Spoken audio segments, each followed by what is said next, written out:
To turn that down because I don't want the noise to be affecting anything else. Okay, great.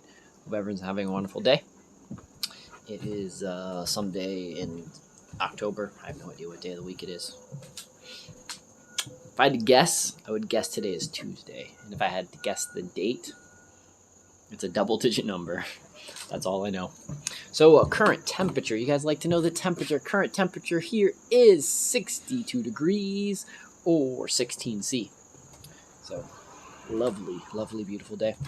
So we're here. We're going to go feed the chickens. We're going to go feed the bunnies. Say hi to Sylvia. Get all of the stuff that needs to be done. Let's peek up so you guys can see the sky. Very Simpsons sky today. Simpsons sky. So lovely, lovely Simpsons sky. Got the lovely leaves that are just starting to change color. Leave it there. It's not free candy. Bong Hall. You see gum on the street. Leave Thank it you there. for It's not free candy. joining me today. Thank you for the lovely ice You cream. see gum on the street. Leave it Very there. much It's not free appreciate candy. all of those.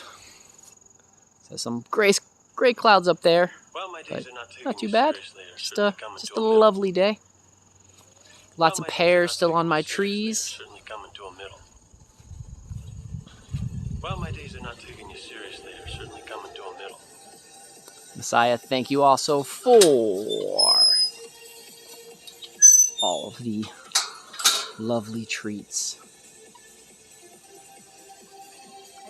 Just a great day, actually. It's what I consider one of the perfect fall days today. It's nice enough outside that it's I don't have to overdress. I can just wear a long sleeve shirt. I can wear my overalls, and everything is good to go. It's there's a gentle breeze, and so if I'm out working, I don't get too hot. Here's Miss Sylvia. Just hanging out right there, waiting for some food. So let's get Sylvia fed first, because she's probably the hungriest.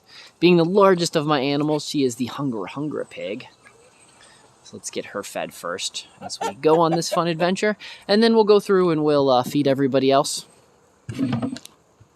So some of you've asked before, what are the different kinds of diets that I give to my animals? So with Sylvia, we switch it up a lot. A lot of times she gets a lot of the table scraps. So we don't compost a lot here. We found that's a lot more, the animals like the compost a whole lot better than I do needing to make soil, because the animals are actually more efficient at making the soil, because I can just take their poop and turn that into soil a lot easier than having to turn a compost or any of that other good stuff. So I don't use that a lot. So she gets a lot of table scraps. But I've also started switching things up a bit too. So I've also switched things up too now, and I now give Sylvia a little bit of dog food. And the reason for that was I was doing some research on that, and especially in the winter months, the dog food has a lot of extra proteins and some other vitamins and such that the regular pig food, because since I'm not raising her just to eat, but raising her for lots of other things, I've got to give her a slightly different variety of diet. So not only should she get all the table scraps and the area that she can free range in, but I give her, her pig pellets that are kind of designed for pigs. But I also add in a little bit of just dog food, and I don't do a whole lot of dog food.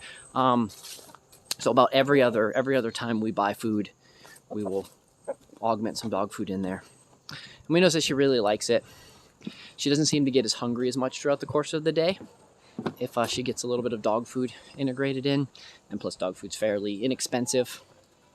So we'll walk over. Let's so you guys can see Sylvia.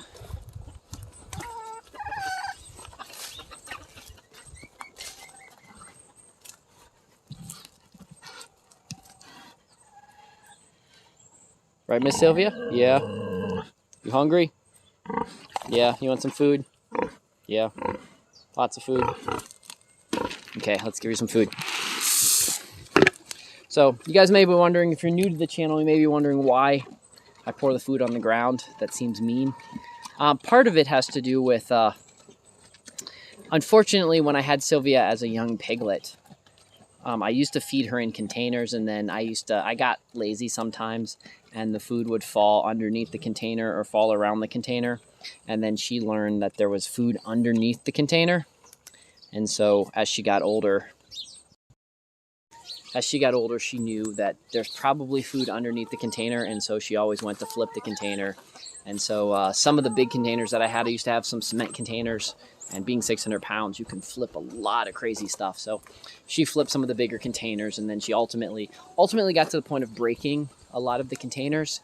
And then sometimes if she breaks some of them, they had sharp edges, and it was just not worth her possibly getting hurt.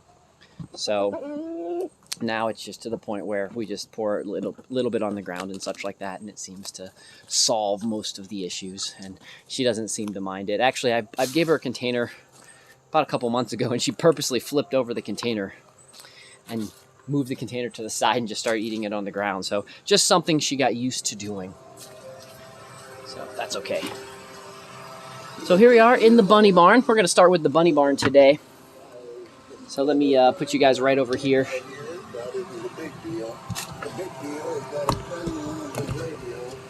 Let me turn this down so you guys can see what I'm doing.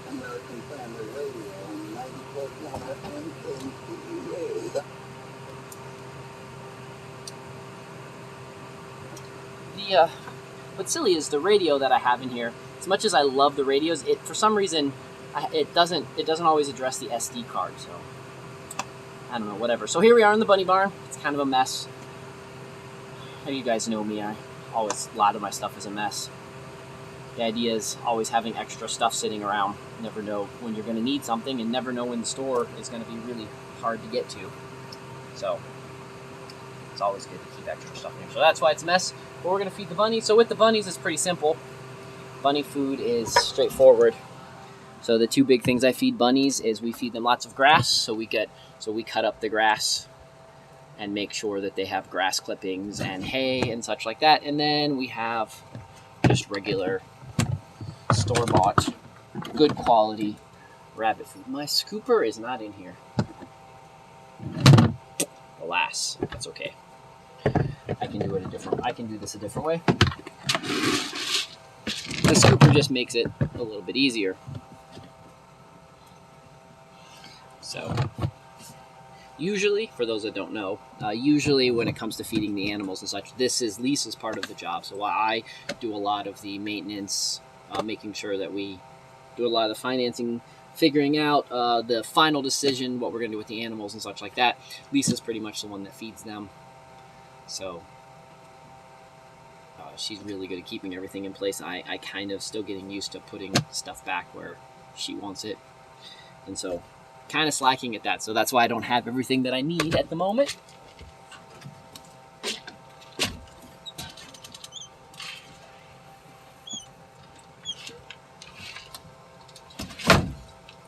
Okay, so first thing I'm going to do is we're going to feed the young bunnies. I can't call them the baby bunnies because they're not really babies anymore.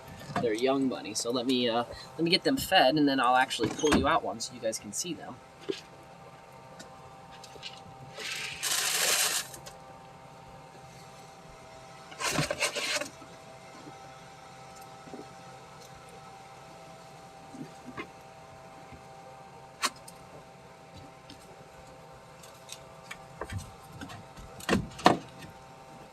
I grabbed one of my favorite ones, so this little guy. So cute little baby bunny. This is a girl actually, but yeah. So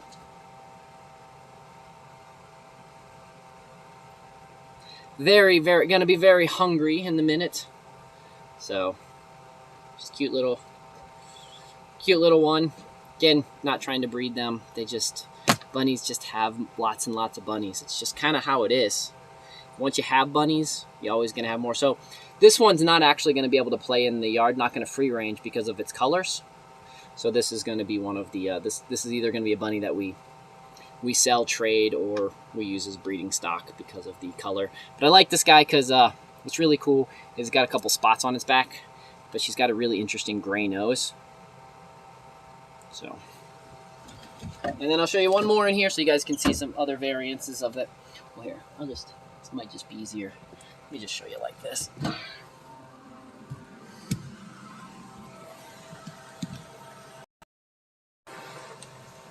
So, got a little brown guy and some other tons of little black bunnies. Black bunnies seem to absolutely be the winning color variant. So.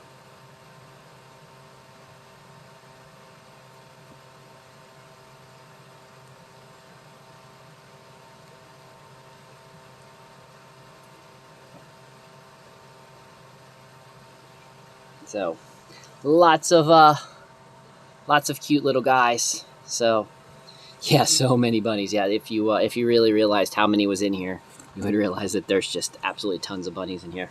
I'll show you one other one. I think he's hiding over here. Let me see. He's sometimes hiding underneath here. See, is it this one? Nope, that's that one. Is it this one? Nope, that's a brown one. Is it this one? Nope, that's a black one. Okay, so I'm not going to mess with them anymore. There's too many. I think there's like 12 in here right now. Because once you start having bunnies, you end up having lots of bunnies. Just tons and tons of bunnies everywhere. So let me put you guys back down here. So I'll be redoing in this room. So yeah, no, Dimatra, you are absolutely correct. I need to be selling some bunnies like rather soon. That's something that needs to be high on my list of things that I end up doing, is finding people that want some bunnies and selling them. Plus, it's also be good to offset some of the cost. So if anybody's in the southern West Virginia area or planning on coming in southern West Virginia and wants to buy a bunny, I'll sell you a bunny for $10. How's that sound? Okay, so actually a white rabbit, Mark, if that rabbit would have been white, with winter coming, I would have had no problem with it being outside. But with winter coming, the tan color rabbits have the toughest time when there's not leaves on the ground. So during the spring, once the leaves are into place, from spring to fall, the tan or calico rabbits do well. It's just winter, they have a really tough time. And so purposely releasing that guy in winter is giving him a disadvantage. So there's a chance that I might release that one in the spring once there's leaves and such on the ground, and they'll do fine. But releasing them while they're still young with just not enough time to acclimate, learn how to hide, learn all the good hiding spots is just, it's not quite exactly the right thing to do. So I got a couple more bunnies right over here. Let me just get these guys fed.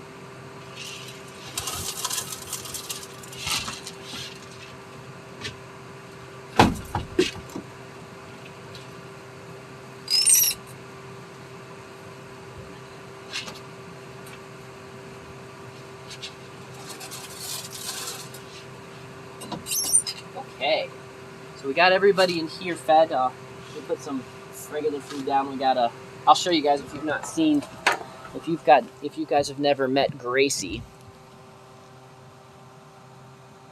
So that bunny right there, that is Gracie. She is a baby making factory. She's also the one that knows how, she's also smart enough to lay all of her babies, to have all of her babies inside barns. So she, while she's a free-range bunny, she gets to do whatever she wants. When she has babies, she actually brings them and has them inside the barn.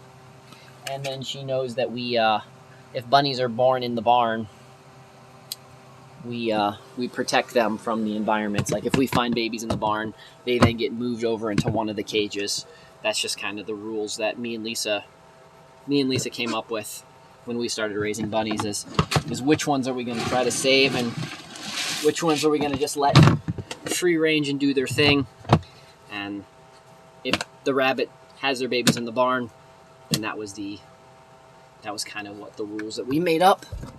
So we'll need to get some water in here. So I need to remember some water. Oh, let me show you guys this. Let me spin this camera around.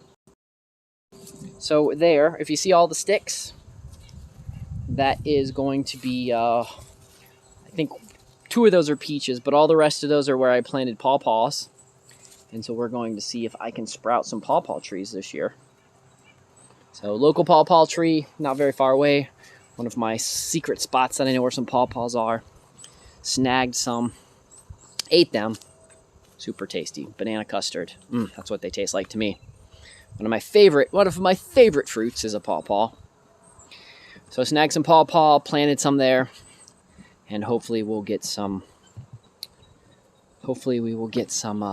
sprouts starting and have our own little grove of pawpaw here on the property. Because me and Lisa talked about that the other day, actually.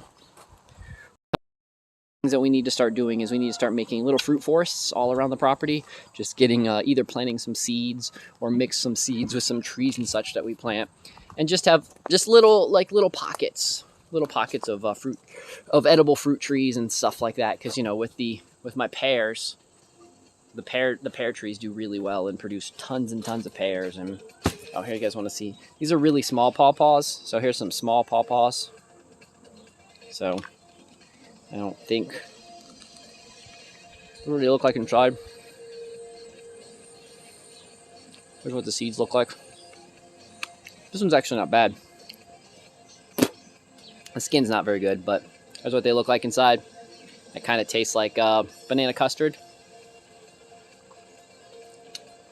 And then if you let them sit out for a couple hours, that's what they look like. They start turning really brown, and this is just full of seeds, the main reason I have that.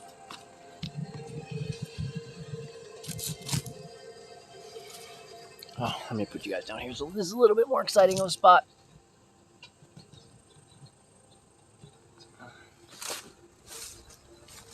So we're here at the bunny apartment, so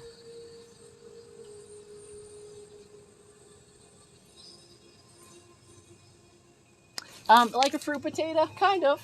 I mean, again, these are really small. These are actually really small, but they're really seedy. They got a lot of seeds in them. This one's starting to, you know how bananas turn brown. These guys turn brown really quickly as well.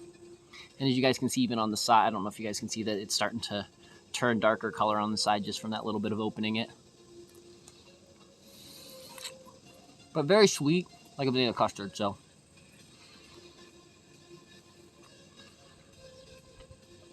I have not, so.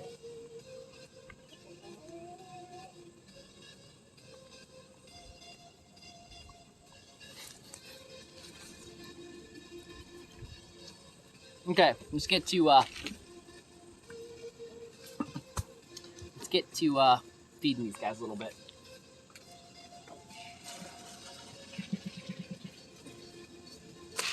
Yeah, I need some water. Also got lovely pears here. It's really nice. One of the things I really like is being able to always have food just growing everywhere near around. One of the things is you've heard the one of the things that you've heard is, money doesn't grow on trees. Yeah, that's someone that was never a farmer, because money absolutely, look at that. If I wanted, I could sell these pears. So money does grow on trees. It just, you hear Sylvia make noise. It just takes a little bit of time. So.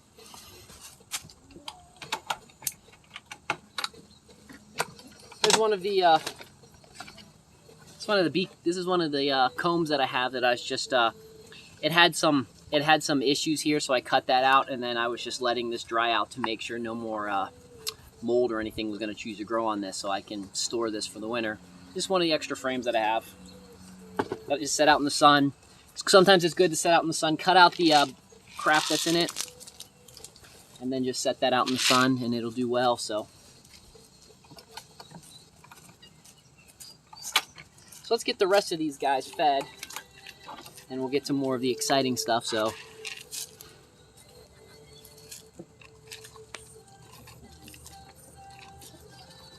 that's interesting. I'd actually, Demetra, it'd be really interesting to see if your pawpaw and the pawpaw here are the same type of species, or if they're even different.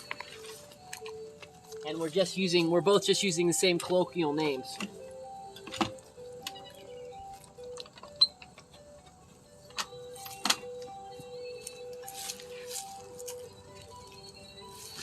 Yeah, if I leave pawpaw sitting in my house fermenting, it makes my it make my house kind of smell like I don't know. The best way to put it would be like old bananas. That's probably a good way to put it. Because pawpaws have a shelf life of probably like 3 or 4 days. Once you pick them, they don't last very long at all.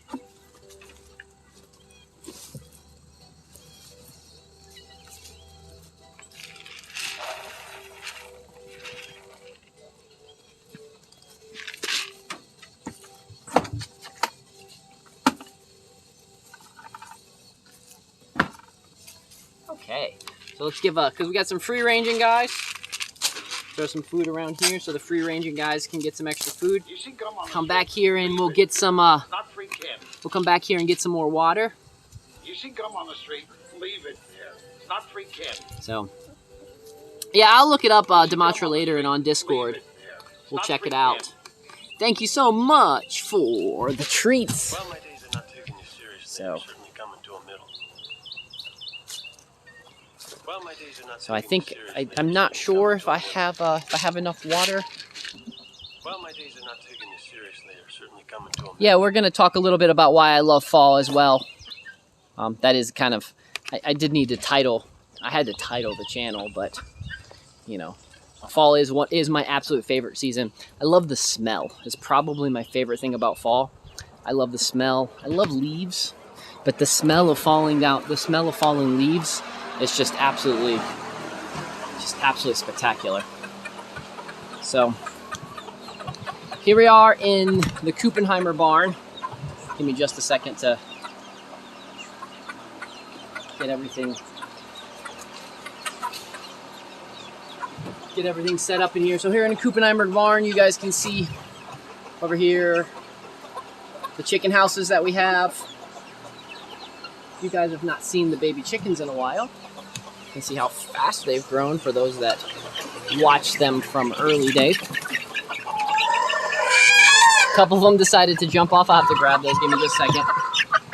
I'm going to spin this around so I can grab the these couple chickens that fell. You guys can check out those chickens over there.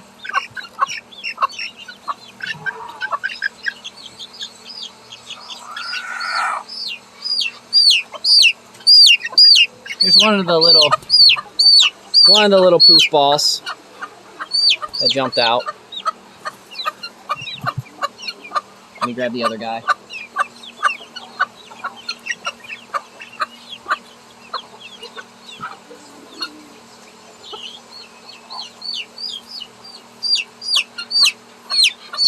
And here is the other little poof ball that jumped out. We got a guinea right there, some white chickens, and then some of the other guys right up over there.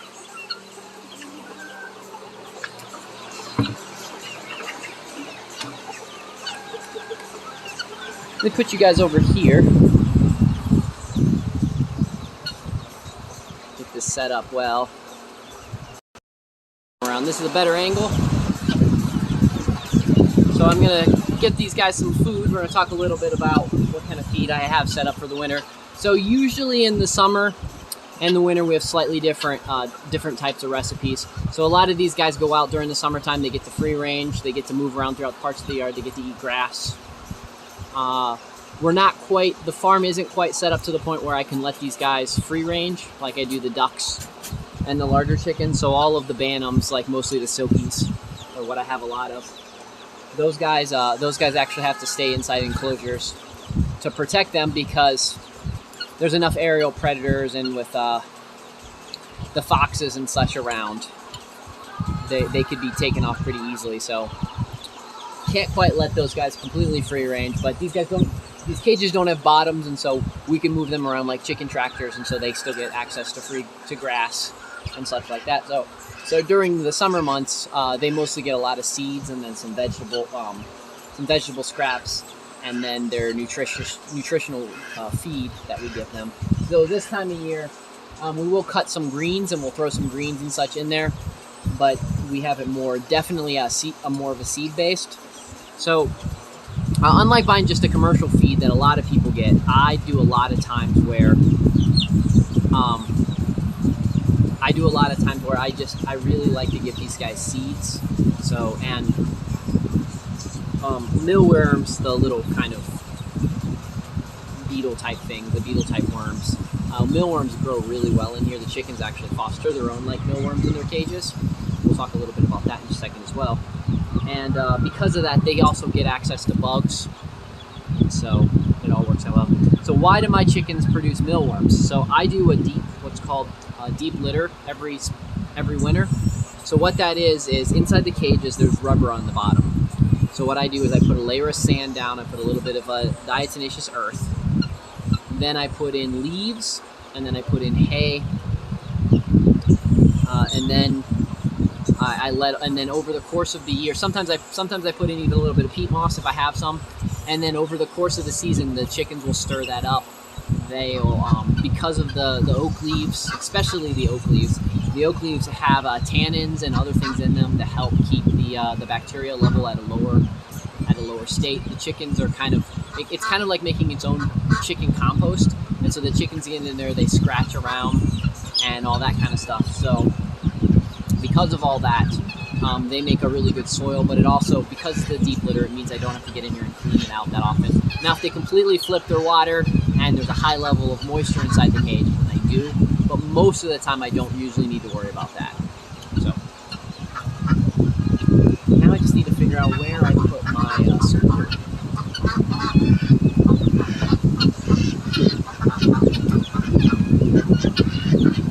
Voila! Found the scooper. There we go. You guys want to see what it looks like under my feet? So the guys are kind of hanging out, deciding that they need to come. Let's see what I'm doing. They're also hungry.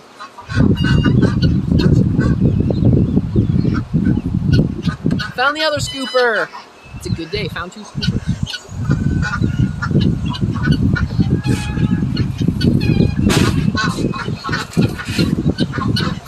So when I got so many people under my feet, sometimes it's just easier just to broadcast, and what I'm doing is I'm taking this and I'm just throwing that. If you guys want to see what I'm doing, you guys can see.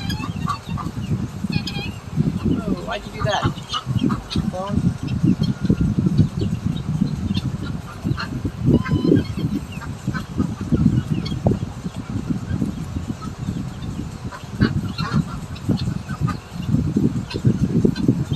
My phone's silly gimbal. Anyways, take the seed, just broadcast some of it, just throwing it here in the barn, just tossing it in the air and throwing it on the ground. They love it.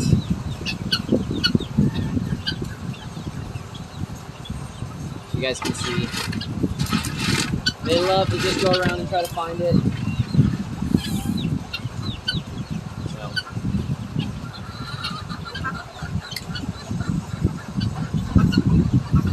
Back to me. So we're gonna go through, we're gonna get everyone fed. I'll show you guys what the food looks like.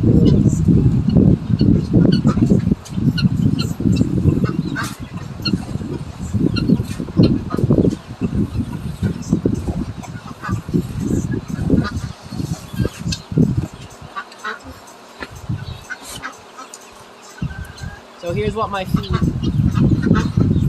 this is what my feed looks like. As you guys can see, a lot of different types of seeds, a lot of, so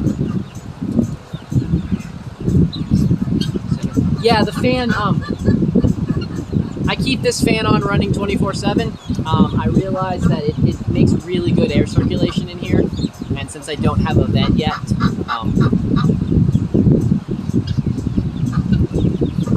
I don't have a vent in here to be able to vent anything in and out. I used to, but it broke. This fan does a wonderful job because since this building isn't airtight or anything, keeping the air circulation keeps a lot of issues that I've had in the past. So the fan's always running. It's a pretty strong fan. Well, you can't quite tell it with that, but it's a pretty strong fan.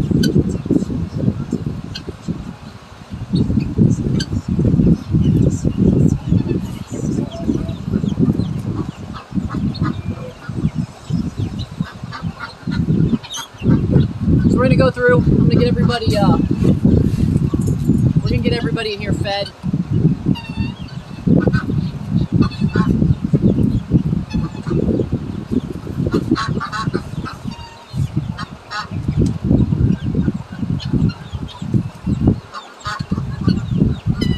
Then we also need to check on everybody's water.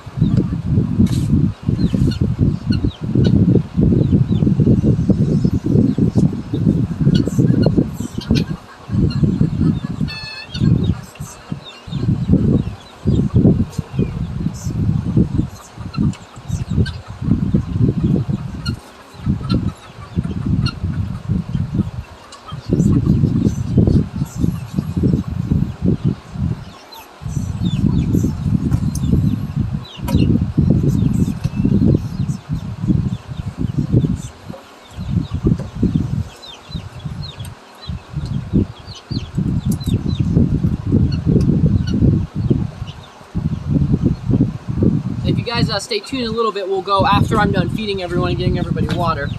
We'll go walk around. We'll check out the bees, and then for those that haven't seen the market garden, we'll go check out the market garden, and we'll just look at some of the cool fall pictures and some of the cool fall stuff that's happening here on the farm.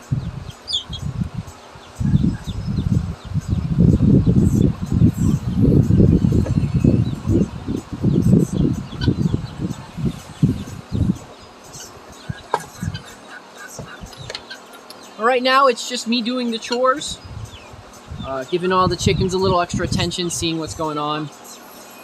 You know, just a quick glance, nothing. You know, once a week you do need to spend a lot of time looking at your chickens, understand what's going on, making sure you're not seeing any things about them getting sick or anything of that sort.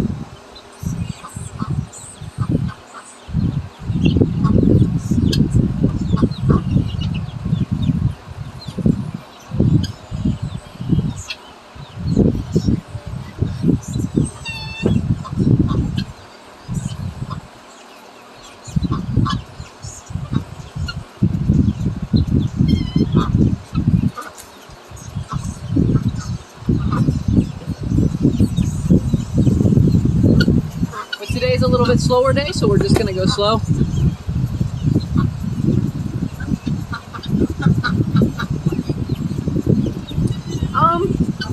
Actually, some of the ducks are really friends with some of the chickens, and then other of them, like a couple of our ducks just really do not like chickens, and they'll attack them and tell them that especially the roosters, they'll tell them that they can't hang out here. It's pretty interesting.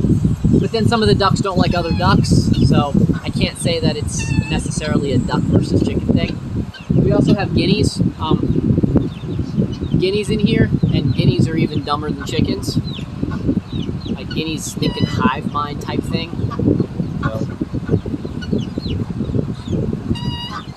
So I'm gonna get some water, and we're gonna give these guys some water.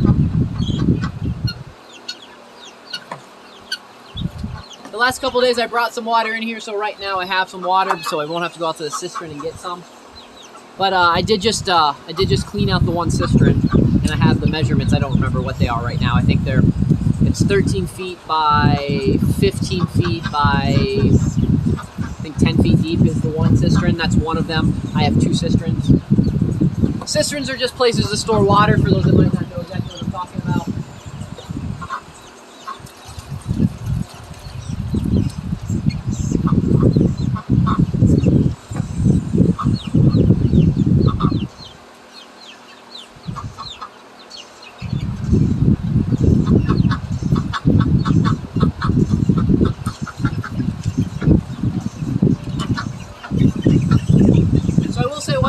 Is if you guys are going to do farming and such like this, these actually make really serving pictures make really good useful things in the barn. So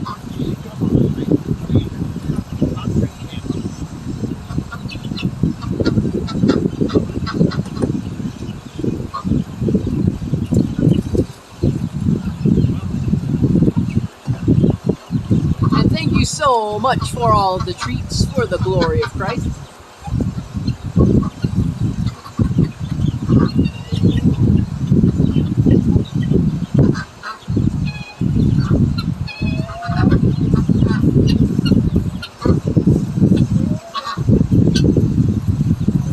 idea what I'm doing? For you guys who are wondering, I'm trying to make my life easier.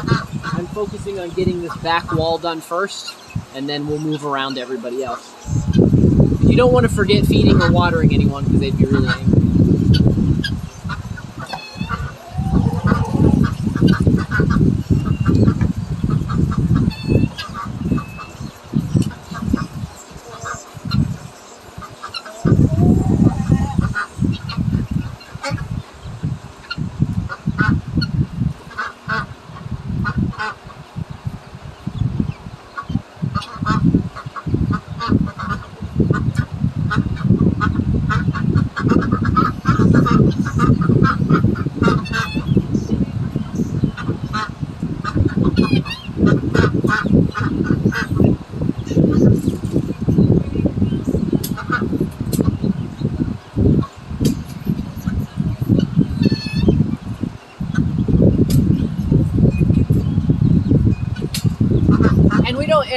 And Damatra's right. We don't usually do chicken and chips here. It would be chicken and JoJo's. So JoJo's are just big slices of potatoes. So it would be chicken and JoJo's is a lot more. It would be the term that we would use here when you're gonna go get chicken and such.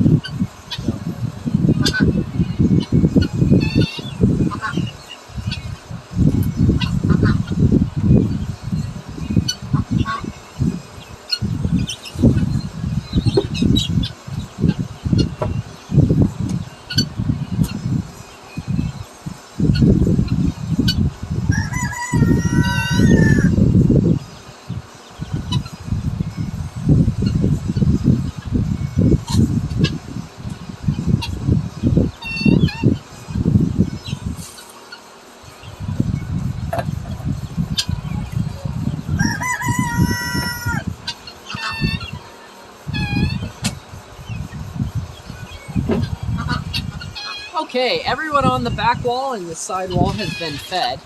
So we're going to continue on over here to this side.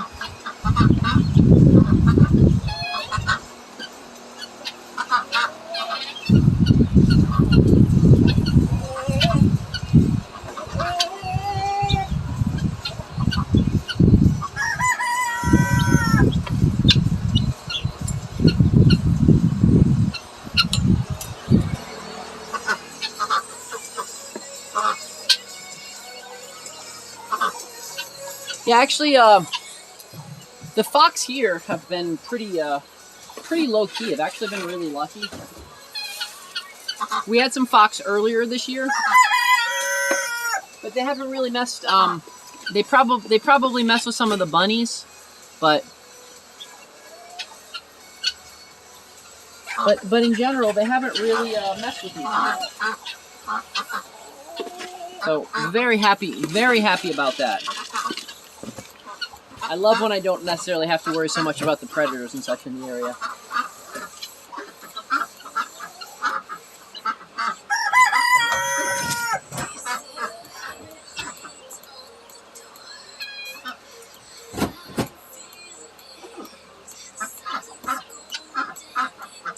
Well, foxes are actually foxes have a really large territory area. Coyote calls will sometimes work. So if you want ways to not have to trap them or kill them, you can play coyote calls. The downfall is if you play the wrong coyote call, you'll actually pull coyotes in. So you need to make sure you're careful which one you do that. Actually, cats do a good job of keeping coyotes away. I know that sounds weird to say, but cats do a good job.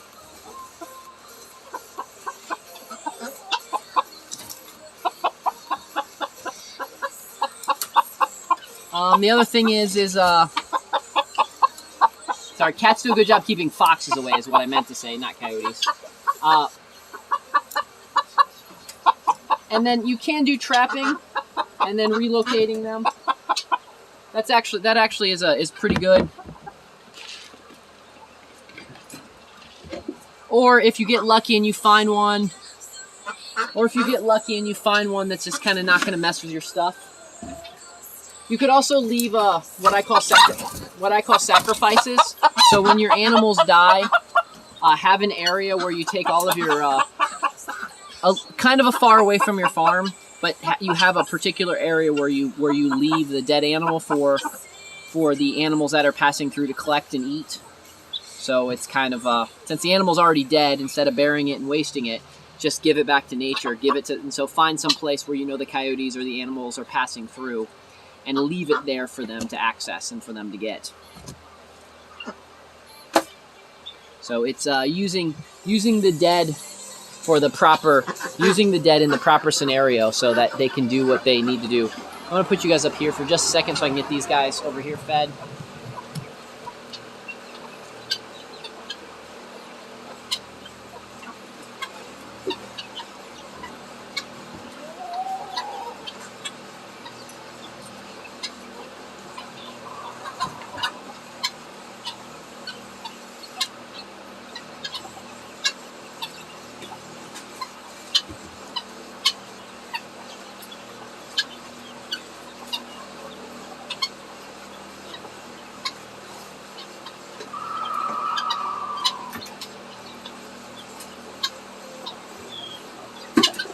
The other thing is if you don't have dead animals or anything like that, what you can also do is all of your old meat table scraps, instead of throwing your meat away or trying to compost it, you can take it to a particular part of your property and leave it for a feeding station for the animals as they pass by, so that they know that that particular place will have meat for them availability. And because they don't have to do work for it, because animals are naturally lazy just like us. And so if the animal doesn't have to do work for its food, it's going to keep going back to that particular spot and seeing if there's food there available. And so you could have that. If you see roadkill, you could take roadkill. You could put roadkill and such there. So the idea is just have a feeding station for those particular animals. Something so that they don't have to do as much work, and something that gets them a little bit outside of coming to your farm. So you want that just kind of on the fringes. So where I do it out. So the lab here is about a quarter acre that I have, maybe half acre that I have here, where we have the lab. I have that fenced in, but when we step off of that particular area onto the rest of the 30-some acres, that's where I have one of the that stations.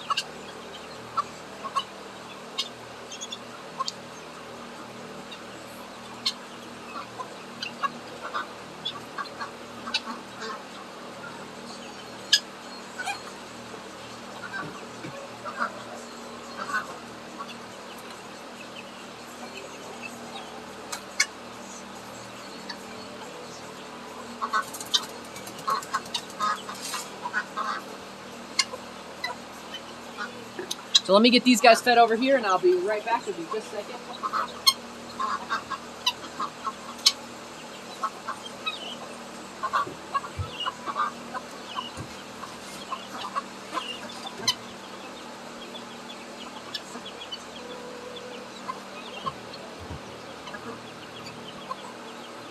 Just a couple more.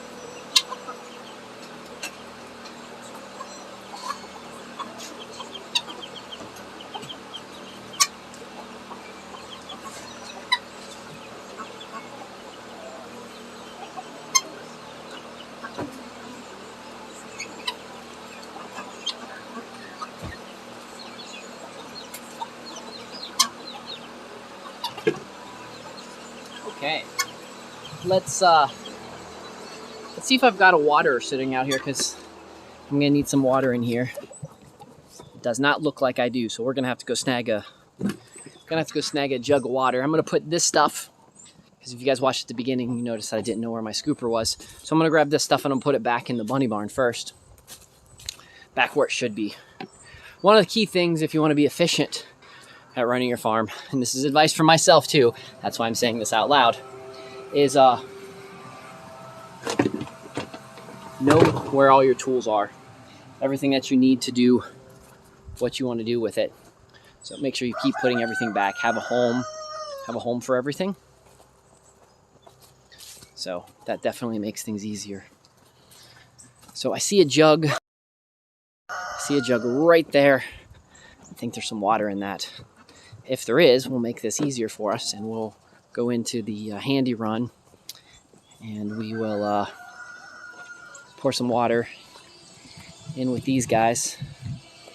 I'll set you guys right here. And we'll get. Oh yeah, there's some water in here. Perfect, perfect. So I'm gonna get this water in here, and then I'll take this to the other barn.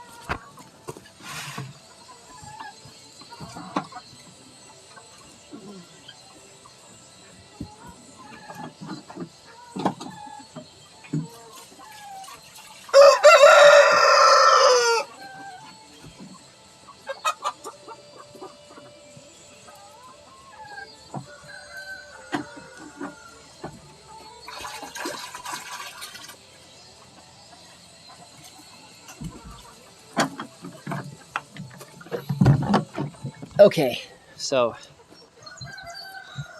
that absolutely does not have enough water in it. So we're going to actually let me take that with me. Yeah, thanks for the follow.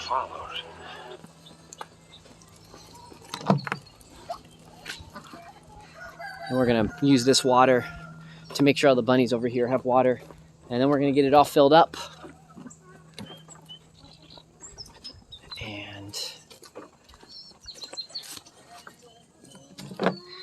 So if you want to see, bunnies like to just chill out together. So there's some bunnies just hanging out, chilling out together. All the good stuff.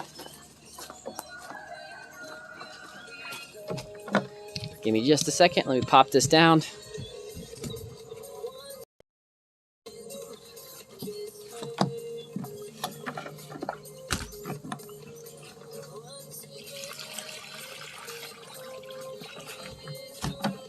Get these guys some water, all that kind of stuff.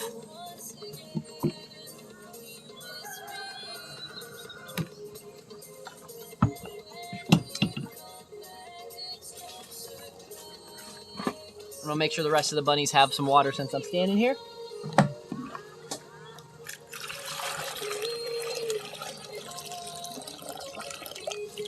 Plus, I needed this to be empty. It's easier to fill up when it's empty. So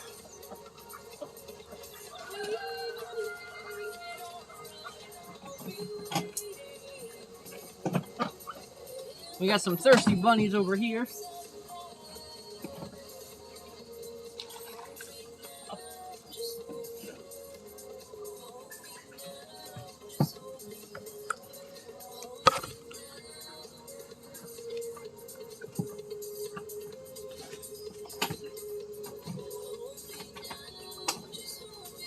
An apron. Oh no, it's see,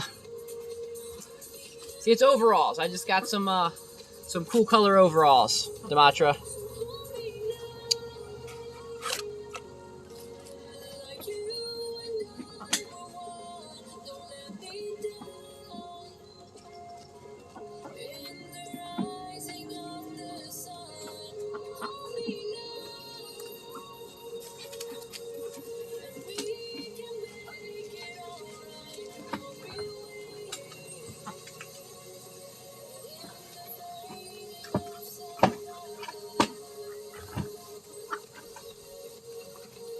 Okay, this has got a home. Let's see, that home was. That home was right there. So it went in right here. Make sure it goes back to its home. So let's go get some water. So the interesting things about my overalls. These overalls are interesting because I think they remind me of like a train conductor overalls. I just don't know why. So we're gonna go down over there to the cistern.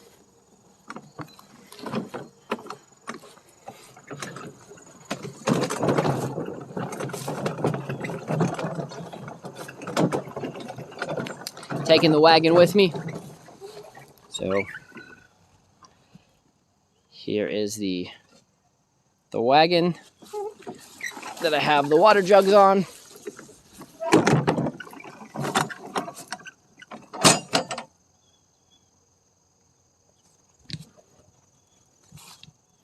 Well, I have some aprons. Aprons tie around your waist. This my legs have to go into it, so that's why I call these overalls. So, and long johns. I'm not sure what I call long johns. But I stick my legs in these. That's why I give these the idea. So that's why I give these the overall.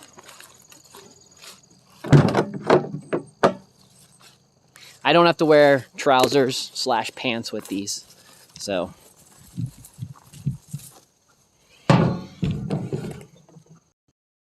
if I did, then maybe that's where I call them an apron at that particular point. Somatics, you know.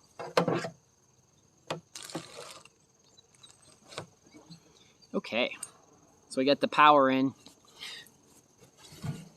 because I don't have a hand pump for this cistern just yet.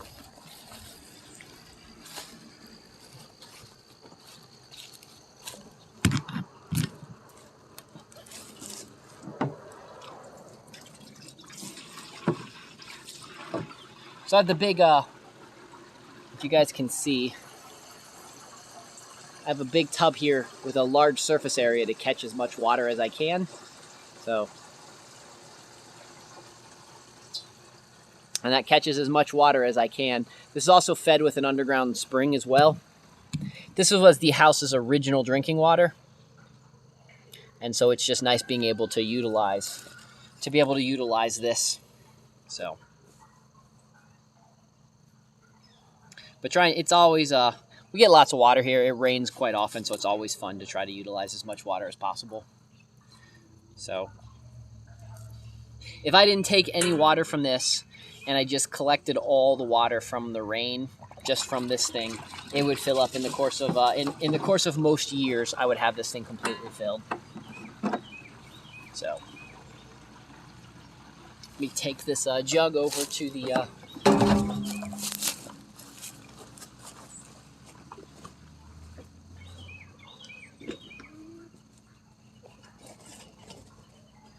taking the jug over there. Probably just gonna need 2 today. So Sylvia, she's telling me she's thirsty. So I'll show you guys, we'll give Sylvia some water. So let me bring this over here and spin.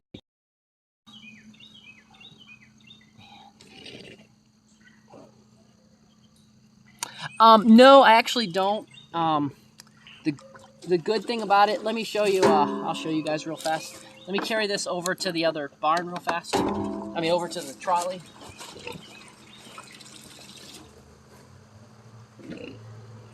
Okay, on the wagon. So, I just have that little hole right there. So if you can see, it's about the size of my fist, so I can cover this up. So what I can do is I can just cover this up. I can put a cover over that and make sure nothing falls in there. A lot of times I do, like, just a piece of PVC pipe. Well, this is not the right one, but I can just cover, even that would be fine. Nothing's gonna fall in there. And then it's got a drain right here. It's got a drain right there, and that usually stops me from having to worry about anything falling down in there or having any issues. And then with this one, this other one I'm stuck, sometimes I'll put a big funnel on that, and I don't have to worry so much about that. So Sylvia's thirsty, so let's come over here and give Sylvia some water.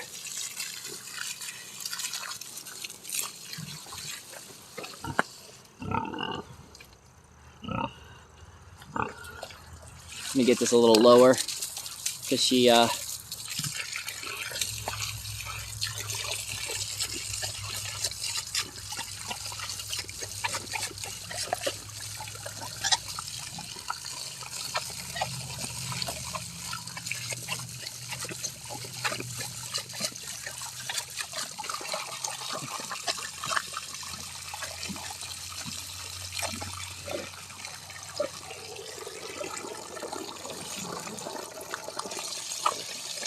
So once the water fills up enough here in the bottom, she'll actually drink out of it. But the first little bit, she does that. Sometimes she'll stick this in her mouth like a straw. It's pretty funny. Let me see if I can get her to do it.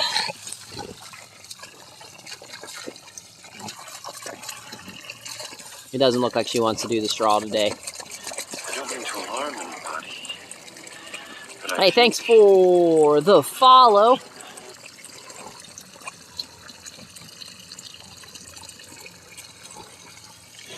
So while she does have a natural spring in her own cage, sometimes she prefers the water like a water fountain.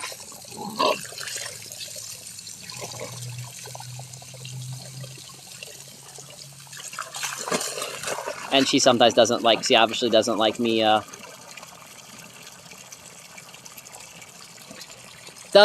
putting water on her. So she's kind of a muddy piggy today. Oh, for those that are wondering what that rope is, that's actually the electric fence. So this right here that I'm touching with the thing, that's actually the electric fence. It's like an electric rope. So it does a wonderful job with pigs. I would say it's probably one of my best things. I've tried a bunch of stuff over time. I've tried just regular electric fence. I tried the thick fabric, and that rope seems to do the best. So yes, that is my biggest, that is the biggest animal that we do have here on the farm so far. A sheep will be next. In the very near future, we will be adding sheep to the mix.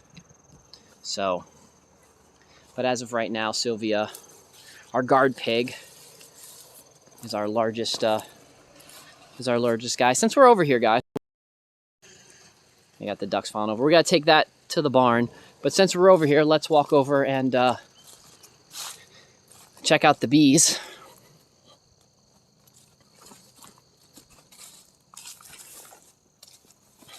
This is my little fire pit area that I'm designing for myself. So I have so when I want to sit out and have a nice fire and relax, what I'm going to do is, that's just an old smoker that was going to be thrown away. Thought I might as well use it. So I'm gonna stack bricks up all the way around it so I can have nice fires in there. And then this is just extra wood from different events that was going on at the camp, at Camp Creek, where I'm a chairman at the state park, and just using it for seats and such like that.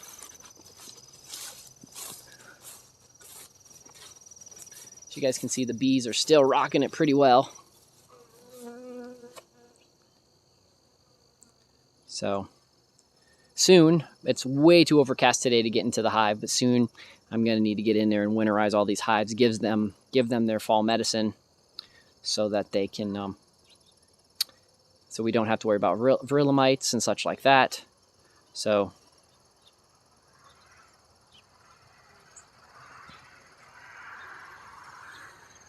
oh, Dimatra, you'd be surprised what kind of stuff I can usually find that people are throwing out here. So as I find things and snag things or talk to my neighbors and such like that. And so here is my little, this little pond I'm making. This is going to be for future hydroponic issues. But right now I'm just breeding tadpoles and making someplace good so that I have like a little micro wetlands for things to be able to do their thing. So ducks just following me around, eating away at the clover, because they really love it over here because there's lots of clover. And so these guys come and eat a lot of clover.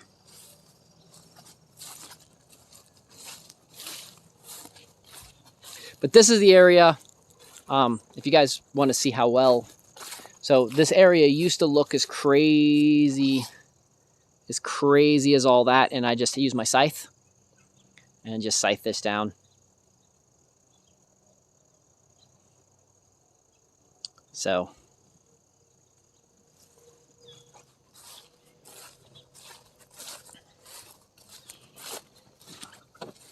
yeah, Dimatra, talk to me on Discord about that. It would be fun. I could send you a bunch of American stuff. It's what I found is if I'm going to send things to Oz, it's better to send it. It's just as cheap to send things in a large package as it is a small one. And I used to send when I had some friends living in Oz, and they were missing some of the stuff that they couldn't get over there that we have here in the States. It was fun mailing stuff back and forth because there's lots of cool different foods that you have access to. But yeah, I'd love to do a trade like that. That would be cool.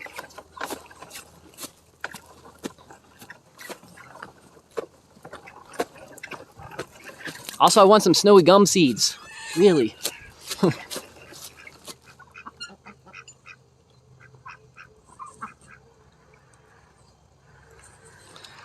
So, but yeah, if you're new to the channel, this is what we're in right now. This is the lab. We're walking around the farm lab. So this was a hayfield when I bought this 15 years ago. And over the,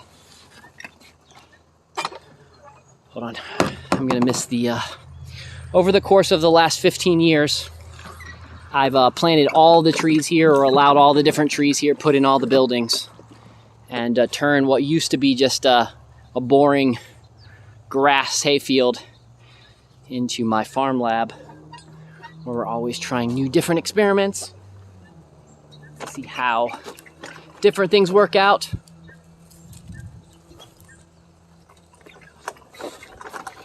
Yeah, I have never tried a pomegranate here, just because in most scenarios I was told they wouldn't actually do that well. So, but horseradish does really, really well here. So let's go for a little walk. Actually, you know what? Before we go for a walk, let's get the bunnies. Let's get the bunnies some. Let's get the bunnies some water, because I bet the bunnies are super, super thirsty. And so let's get the bunnies some water and such first. So we're gonna get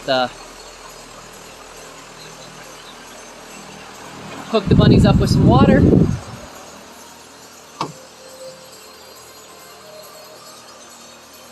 And then we'll go walk over and we'll go check out some of the market gardens, and I'll show you guys some of the cool stuff that's been going on over there, and the cool preps that I've been doing, setting up for next year and such.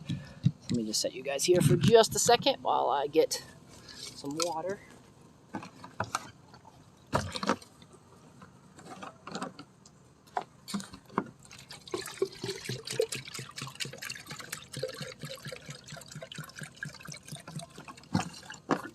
So, you know what, we're gonna get these ducks over. We're gonna get the outside chickens around. You guys can see I'm just gonna be walking right over there.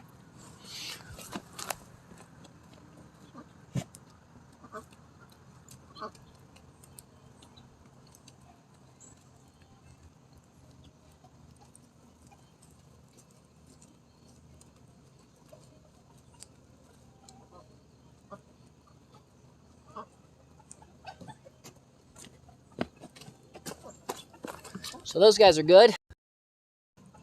Back to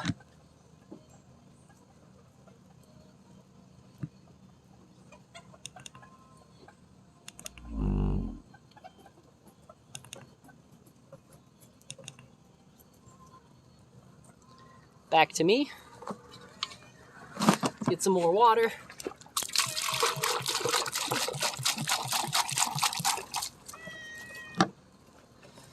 Fernando's here. Yep, you guys can hear him. You gonna come say hi, Fernando? Yep. There's Fernando. Telling me, I don't know, whatever he always is telling us, all about his crazy day as a cat on the farm.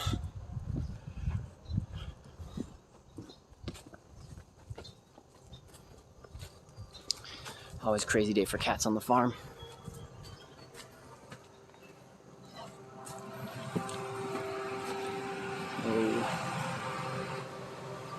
One more second so I can get these guys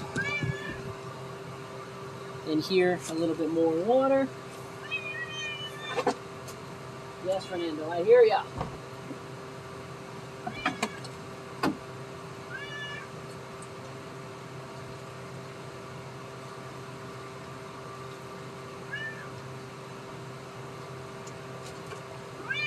For those that might have missed it, little baby bunnies.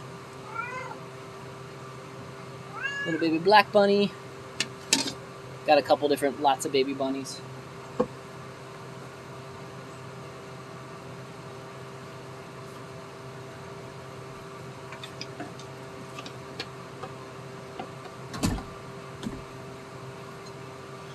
So the black bunnies, for those that didn't know this on the farm, the black bunnies are part of our Floyd line.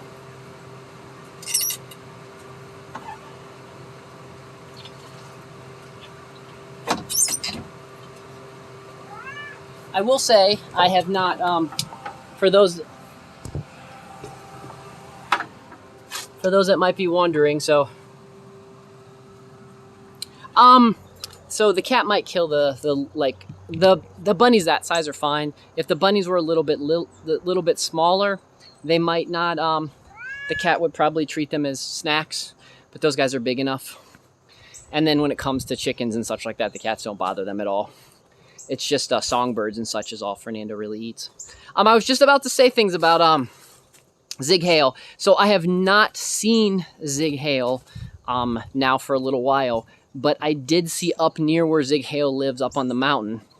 I did see some other types of black bunnies. So I do think that Zig Hale still has some of the bunny genes going around. I do think Zig Hale has at least proliferated his genes. For those that don't know, we have a little black bunny with a little white mustache that here on Dlive a while ago we, you guys in the chat, named the bunny Zig Hale. So, and the bunny's always trying to invade Poland, but building up his bunny army. So, hello, Twitch person. Oh, so I'm going to do a whole video on this, but I want to cover up something because it's one of the things that annoys me when I watch YouTube videos. So, you see these guys right here? So, and you see this plant. This plant will have these large leaflets, or these large leaves with small leaflets on them. You will see, you'll see these berries. These are pokeberries, okay? Pokeberries are toxic, but it's nothing you need to worry about. It's nothing to be afraid of. It's nothing that you should, so pokeberries, let me show you. They're called pokeberries. They're awesome for dye. So they turn your hands purple. If I don't wash this off soon, we will have purple hands. So, but anyways, those are pokeberries. Poke salad is awesome, I agree. But you're going to hear online, you're going to hear a lot of people scare you about poke. Tell you how dangerous it is, how poisonous it is, you need to eradicate it from your yard. I'm not a big fan of any of those things. Pokeberries, if you've ever eaten a pokeberry, they're not tasty. You or your kids is probably not going to eat too many of them. They're kind of gross. They're also spectacular for medicinal purposes. They're really good for arthritis. So again, don't take advice from some dude on the internet. Do your own research yourself. But I'm just telling you, I use them for arthritis. So as a dancer, I screwed up my knees when I was a kid. So they really help with issues like that. So for those that want proof, pokeberry, okay? So you see a pokeberry, okay? See my mouth. So I don't actually break the pokeberry. I swallow them like a pill. Better if I had water.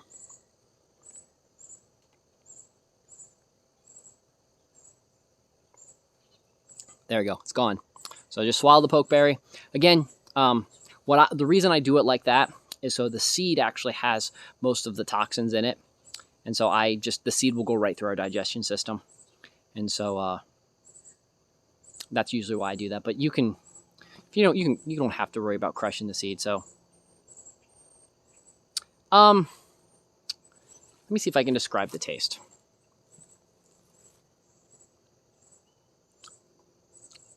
So you guys can see if I got like here. Here you go.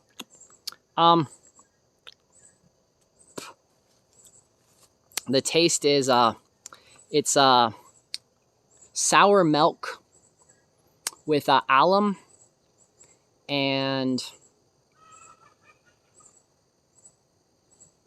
a little bit in the back of your throat. You'll get a little bit of stinging.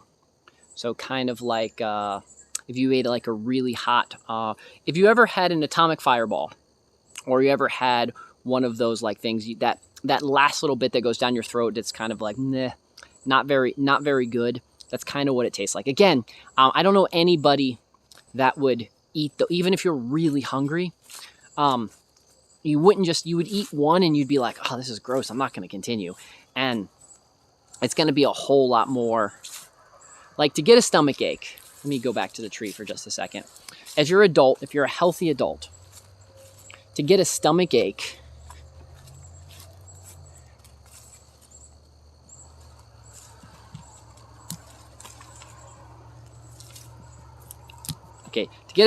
you're going to probably need to eat all of these. There's no way you're doing that. I mean, yeah. Even me, which on a dare, I don't think I could. It would be gross. So, but if you eat like 1 or 2 a day, don't break the seed. Just swallow it like a pill. Treat it like a pill. It does help with arthritis. It does help. So there's a lot of medicinal purposes. Pokeweed has a lot of good reasons behind it. Again, if you've got kids, I don't really imagine kids eating that. That's the thing. Like, they might play with it, and you're going to hear stories about how you shouldn't get it on your hands because, you know, it's so toxic that the purple on your hands is going to get in your skin and make you sick. When I was a kid, I used to paint my face in this. So I've never had an issue with that. Doesn't mean that you won't, but I'm just saying it's not something that you should be afraid of. Not something that you should fear. So I wanted to show you guys one of the coolest things. This tree right here is a black walnut.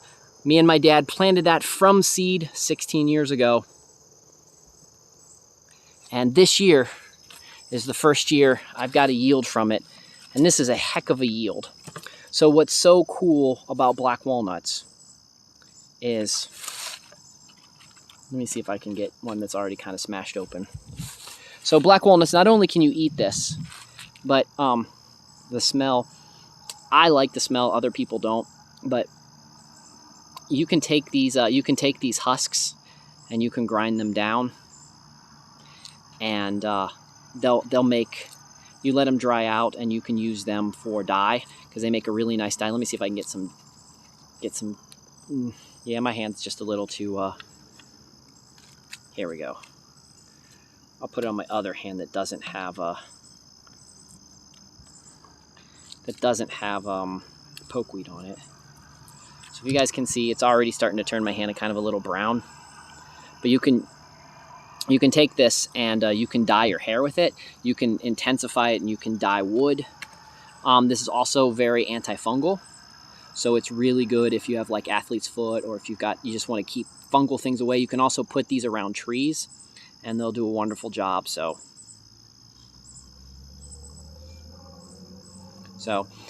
and I think they've got a really nice, it's kind of a mix between like a citrus and a cleaning smell. I think it's actually a really cool smell.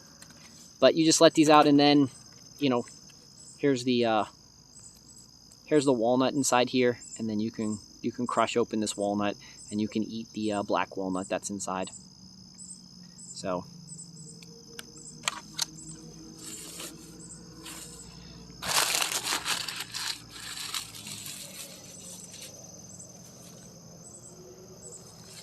so now my hand's going to be brown and purple for a little while. So we're going to head down over this way. It's just another still beautiful day.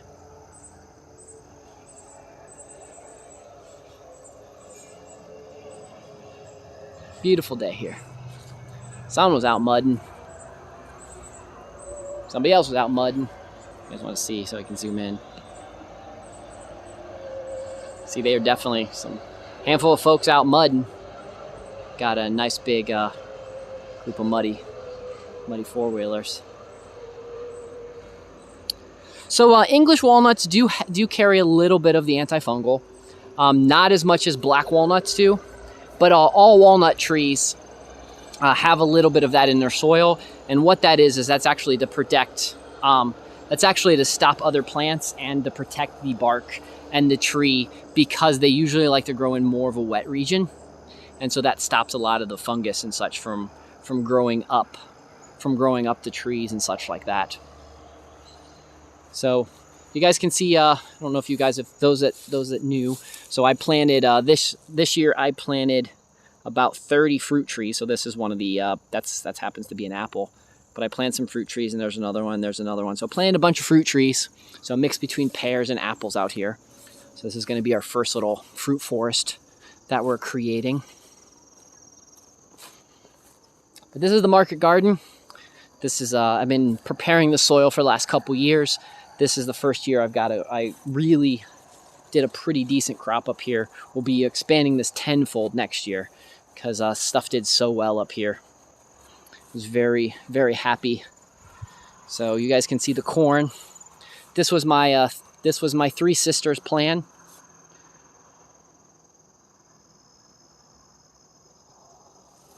So you can see they did really well here.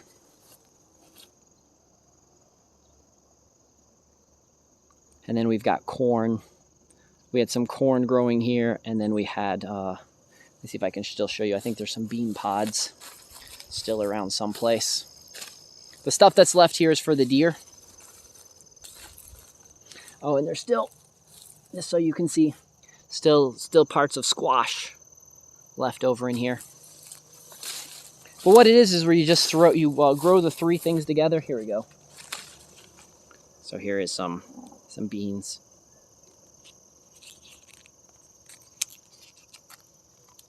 So you guys can see the beans and such in here. And then those have been following the saga, because I'm here in Flat Top in southern West Virginia on top of the mountain. It's not easy to grow watermelon, but watermelon is still, this guy's still growing. We're supposed to get a frost at the end of the week, so I'll have to probably cut him at the end of the week, but I'm trying to give him as much time as possible. And then we also have some tomatoes that are still growing in here. So, but we'll be growing quite a bit more.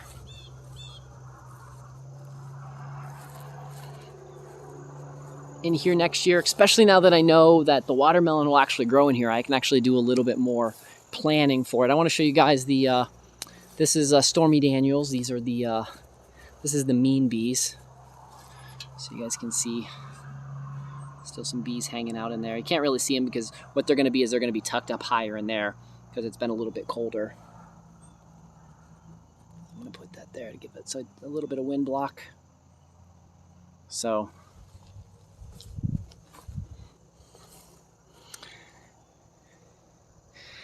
this is, I've got the hay here ready.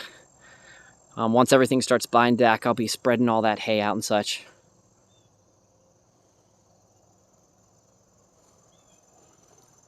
And then these are all just like rows where I don't usually like tilling, so I just put hay down. I cut this. I'll come in here. So what we'll come in here and do is I'll scythe this really low, and then I'll put some hay down on top of this in early spring, and then it'll be ready for planting. So we're gonna walk over here and I'll show you guys the other parts. So this is all potatoes. I've actually already planted. I try to keep some potatoes in the fall, just because I think potatoes do well and that kind of stuff. There's some potatoes that I haven't dug yet in here. This was an attempt to see what happens. This was an attempt to see what happens if I put down this black cloth on this field. And as you guys can see, even though I put the black cloth down, the grass still absolutely took over.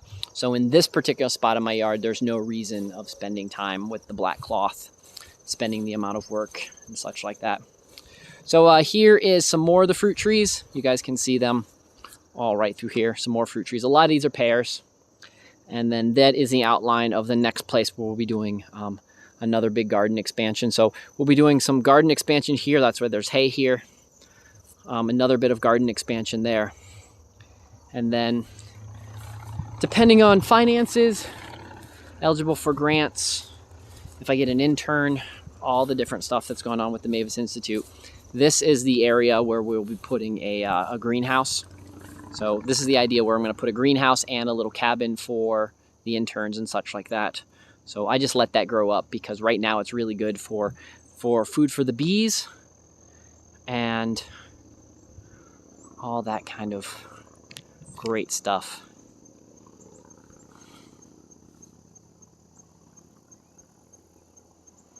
Well, it's because I allow all my trees to grow and I have so much grass. That's why we got the good oxygen here. So if you guys planted more trees, I wouldn't have to. I wouldn't be bogarting all of the good oxygen. You guys just have the crap oxygen.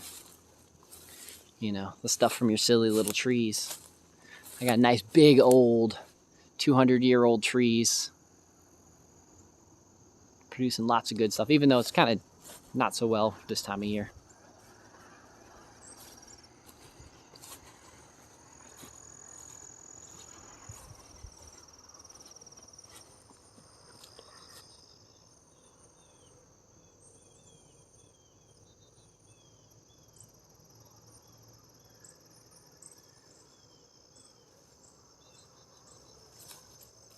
So no, that hay, all that hay there, Mark, that hay is just designed to be able to spread and use as mulch and to use as ground cover for the fall and winter, to be able to help cut back on plant growth so I don't have to do so much tilling next year. That is the main purpose of all of that hay. So the only thing that I'll be collecting from that hay will be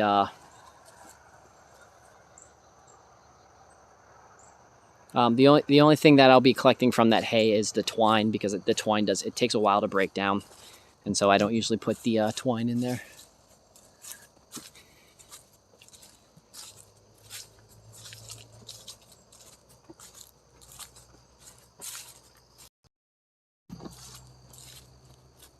So let's head back. Okay, trying to remember what I need to do. This is why I don't go on ventures very often. I think I still need to. We need to get some. We need to make sure all the bunnies have water. I think most of them do.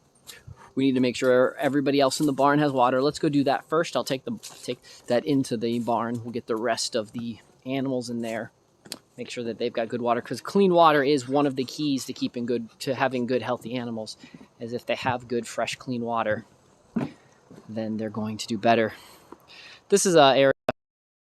We're preparing this. I've been putting, as you guys can see, I'm kind of raising it up. I still got to raise it up. I'm going to get it up to the height of the head of that rooster right there. And then I'm going to be putting some stuff. We're making a raised bed here, and I'm just creating the compost dirt with the chicken and rabbit hay. And I also put in some other stuff in here. But we're going to then fence this off, and this will be another area. We're going to do some more experimenting, trying to grow seeing what kind of stuff grows with really, really high nitrogen levels. So, because that's what the chicken and the rabbit poop will make really good soil, but it also has high nitrogen levels. So we're going to do that fun experiment, see what turns out, see what does well. And then once I start checking the pH and other things about that soil there, we will see how to augment it and to make it even better. Because the idea is all throughout the property, have as many places as you can growing small amounts of food. Because even if you can't have food growing in very large plots,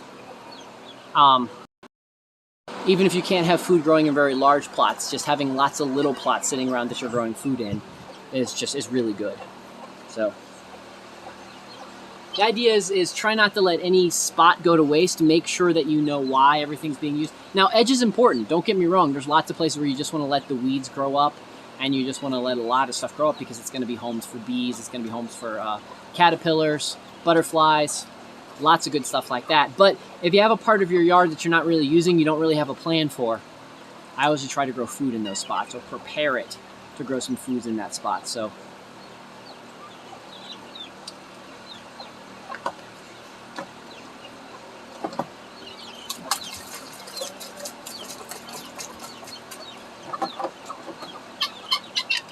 I'm going to go through and make sure everybody's still good with water.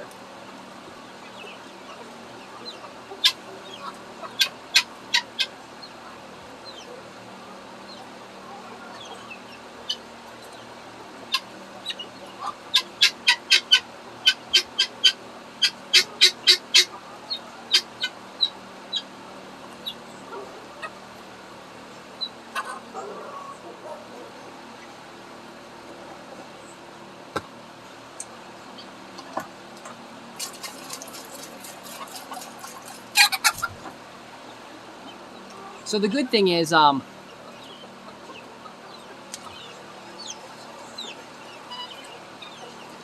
good thing about having your farm set up well, like we do here, with having, knowing where the water is going to be and such like that, it does make doing our jobs a lot easier.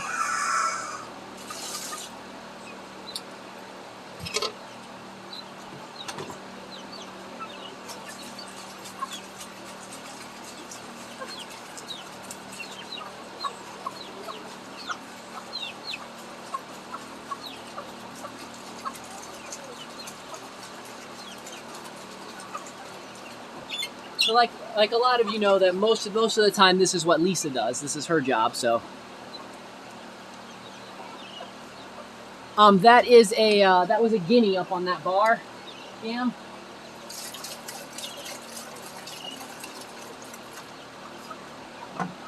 So guinea fowl, they were native to Africa. They're really spectacular on your farm. So they're really good at getting rid of ticks, killing spiders, killing snakes. Just they're really good, and they're also really loud, so really good alarm system as well.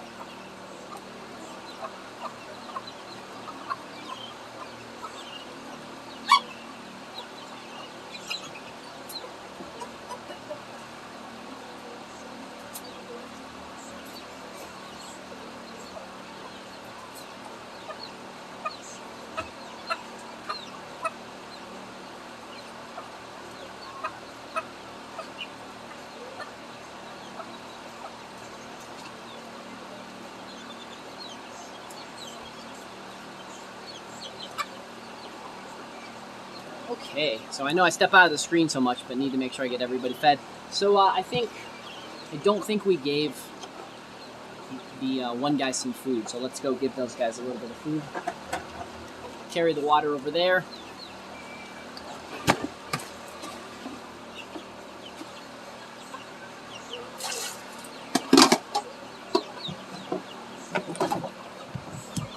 Back to the bunny barn, or this actually we're going to the handy run. So me and Lisa's planning on building another one of these next year. So this one does really well. We also learned that we can easily convert it during the summer months into a possible greenhouse. And so there's a lot of perks. There's a lot of perks to this building. So this is a building that was donated to us. And so very thankful of the donation. It works really well. So somebody had a chicken coop, and this is what this was, and they just didn't need it anymore, and so brought it to us one day. So.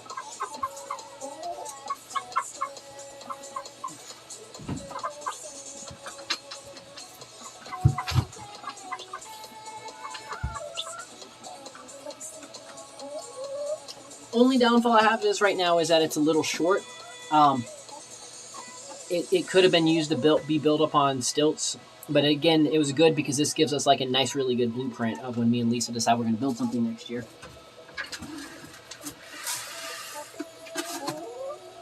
I'm still not completely holding my breath against not doing it. If I can get everything worked out next year, I'd like to have a farm party where we have some bonfires in our field and people coming camping, and we do little workshops where everybody comes and we build stuff. Like maybe we get together and we build a little barn, or we do our building or composting toilets, or we just come and just do general basic farming lessons on things that people might like to do. So hopefully that might happen next year. We'll see. Well, it's going to be weather dependent. It's going to be budget dependent. Just going to see what's possible for next year.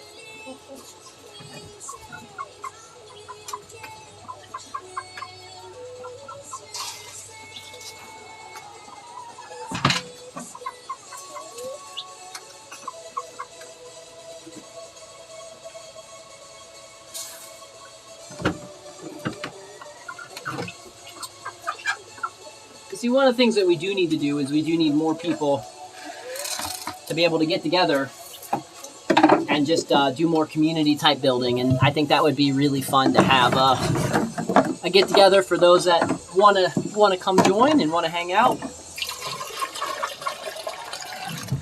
and see what kind of cool stuff we can do.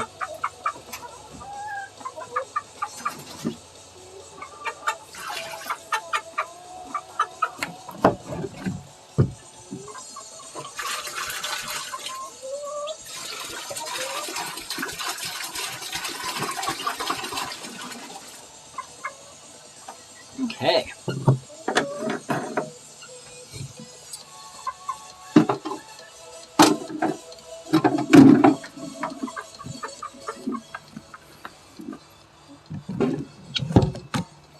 Let's go put this stuff back in the barn, and then I'll show you guys one last thing that we need to do. And then I think we'll call it an evening. So if anybody else has any additional questions while I'm just wandering around, anything else that you'd like to know while we're just kind of wrapping things up, feel free to let me know. Feel free to ask away, really.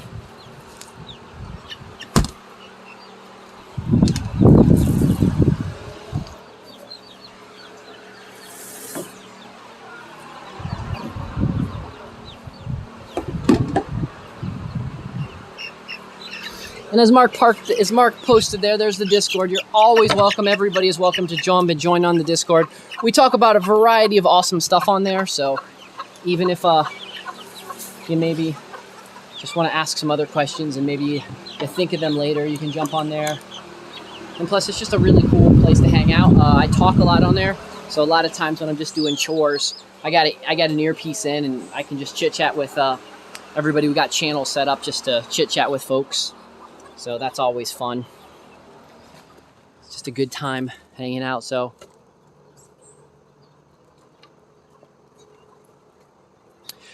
I don't do a farmer's market or a roadside stand yet, but I am, because of that major road that you guys saw me, I am going to be putting a roadside stand up there. Actually, I'm going to be putting a little roadside farmer's market up for the community with different stands set up, so everybody will be able to sell some goods and not just have it for just me, but to help the community, a nice localized spot for everyone to have a place to sell things. So the idea is to ultimately make it a farm node is what I'm calling it. So a pop-up farmers market. So. But the last couple years, it's mostly just been me and Lisa doing a lot of the stuff, and then with my parents here, I'm having to help them with some of the stuff that they need to be focusing on. So I didn't get to do as much as I wanted to be able to do. Again, there's always different chores. That's kind of the thing that you end up finding out a lot, is that you really are chasing down a lot of stuff. There's always a chore. There's always something that you need to work on. You need to do. But it's always good to have plans. It's always good to figure out exactly what you want to be doing.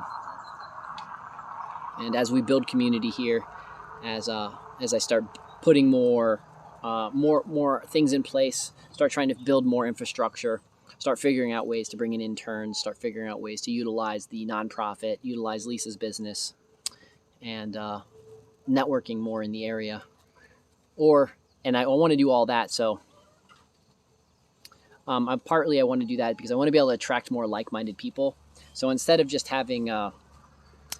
everybody just never just moving to a particular area and not knowing anything, I want to start to do the blueprints so that I can build community and get people to move in, like-minded people, and we can build community and then be able to share that with others, so that maybe you really like where you live and you want to figure out how to build community and how to retransform where you live. I want to be able to have the blueprints. And the best way I've learned how I do blueprints is I try things myself, and I can tell people how things succeed, how things fail. And so we all can figure out how to do that kind of stuff together. So I want to head up to the house. So I do want to show you guys the porch bees, for those that maybe just don't realize how safe it is to keep bees and how easy it is to keep honeybees, and the cool places that you can keep bees. So as we walk up to my porch, you guys will see now. I am doing some rearranging of stuff, so excuse the mess right along the edge of the porch, but so be it.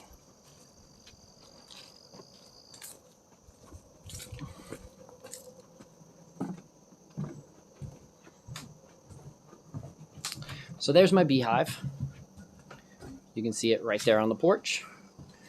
you can see that there is bees going in and out.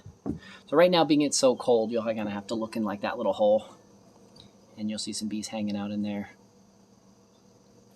But there's the porch bees, and there is my door. So you guys can see it really is just sitting here hanging on the porch. You guys are wondering what the blue liquid is. So, because I don't like to confuse when I feed my bees sugar water compared to honey. I add a little bit of color to the sugar water, so that the idea is so that when they start adding it to the comb and they start building a comb with it, I know the difference between the sugar honey and the regular honey. So that's kind of the idea. And lastly, we'll swing over and check out the bees that are over here, for those that might be wondering about the cherry bees. So here are the cherry bees. So yeah, bee Gatorade, pretty much. It's a good way to put it, yeah.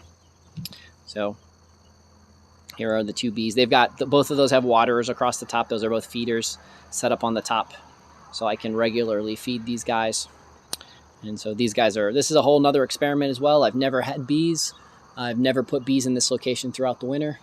So the perk of this location is they are completely protected from all of the craziness of the cell towers and all that kind of stuff. So there is no cell towers or anything in those directions, and all the cell towers are being blocked by the house. So hopefully we will right next to the foundation of the house, with the idea the sun rises right up there, and we'll beat down in the winter months and hopefully keep them a little bit warmer. Crossing our fingers that that's how it works out. So anyways, friends, that's about it. I don't think I've got anything else exciting on tap today. So I hope you guys enjoyed the fun adventure of feeding the chickens. I'll probably do this again tomorrow, since while Lisa's gone, I have to do feeding the chickens, and it's a lot more fun to do it while I'm occupying myself with other things. So hopefully I'll be able to keep doing this all week long. Look forward to Thursday nights, we do our show. I look forward to Thursday nights where we talk about a variety of stuff. This particular week on Thursday night, hopefully we're going to talk about the pros and cons of things like communal living or building a community and everything like that. So anyways, friends, thank you guys all for joining. I hope you guys have a wonderful rest of the day. And till then, it's Doc. Adios.